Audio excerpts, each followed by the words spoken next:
تفسیر قرطبی جو عربی تفسیر ہے اس کے اندر یہ قصہ لکھا ہے کہ ایک عابد اپنے عبادت گاہ میں عبادت کرتا تھا اور تقریباً 70 سال سے وہاں عبادت کر رہا تھا، اور وہاں یہ بھی لکھا ہے کہ وہ 10 دن میں ایک بار افطار کرتا تھا، یعنی اس طریقے کا پکا عبادت گزار تھا، روزے دار تھا۔ تو شیطان نے بڑی کوشش کی اس کو بہکانے کی، جب وہ کسی طرح قابو میں نہ آئے تو ایک بڑا ہی مکار قسم کا شیطان،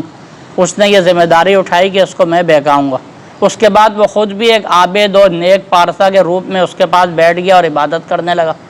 اور اتنی کثرت سے عبادت کی کہ وہ عابد بھی سوچنے لگا کہ یہ کوئی نیا عبادت گزار کتنا اچھا ہے، مجھ سے بھی زیادہ کر رہا ہے۔ آخر اس عابد کی اس کے ساتھ شیطان کے ساتھ دوستی ہو گئی۔ کرتے کرتے شیطان نے اس کو کہا، عابد کو کہا کہ میں تمہیں کچھ کلمات سکھاتا ہوں، وہ کلمات پڑھ کے جس کو بھی دم کرو گے وہ ٹھیک ہو جائے گا، جو بیماری اس کو ہوگی بہتر ہو جائے گا۔ اب اس شیطان نے کچھ کلمات اس عابد کو سکھا دیے، گویا اس کو عبادت سے یہاں لگانا شروع کر دیا،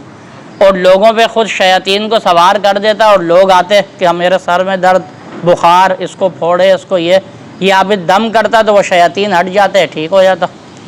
اور اس طریقے سے کافی خلقت جمع ہو گئی۔ پھر اس شیطان نے ایک نئی چال یہ چلی کہ وہاں کا جو کوئی امیر تھا، اس کی خوبصورت لڑکی تھی، اس کے اوپر ایسے سوار ہو کے کوئی بیماری لگا دی، اور ان کو یہ پتہ بتا دیا کہ فلاں عابد کے پاس جائیں، اس کا دم بہت چلتا ہے۔ اب جب وہ لڑکی پاس آئی تو اس عابد نے دم کیا تو وہ لڑکی ٹھیک ہو گئی۔ اب ہر بار جب ایسا ہوا اور شیطان یوں ہی کرتا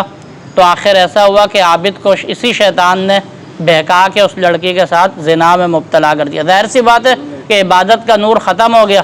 اب جب خلقت کی طرف لوگ جائیں گے تو پھر گناہ ہی ہوں گے۔ اب جب زنا میں مبتلا کر دیا تو اس وقت لوگوں کو پتہ چلا، لوگوں نے اس کی عبادت گاہ بھی مسمار کر دی اور بادشاہ کے پاس لے گئے، اور بادشاہ نے اس کو پھانسی دینے کا اعلان کیا۔ جب اس کو پھانسی دی جا رہی تھی اس وقت یہ شیطان اس کے پاس آیا اور کہا مجھے پہچانتے ہو میں کون ہوں؟ عابد کا برا حال تھا، پہلے ہی پریشان تھا کہ اتنے گناہ بھی ہو گئے، اب مرنے جا رہا ہوں۔ کہنے لگا نہیں، کہنے لگا میں وہی عابد ہوں تیرے ساتھ عبادت کرتا تھا، میں اصل میں شیطان ہوں۔ تو اب عابد کہنے لگا اب میں کیا کروں، مجھے ادھر سے کیسے نکالے گا، مجھے نکال بھی۔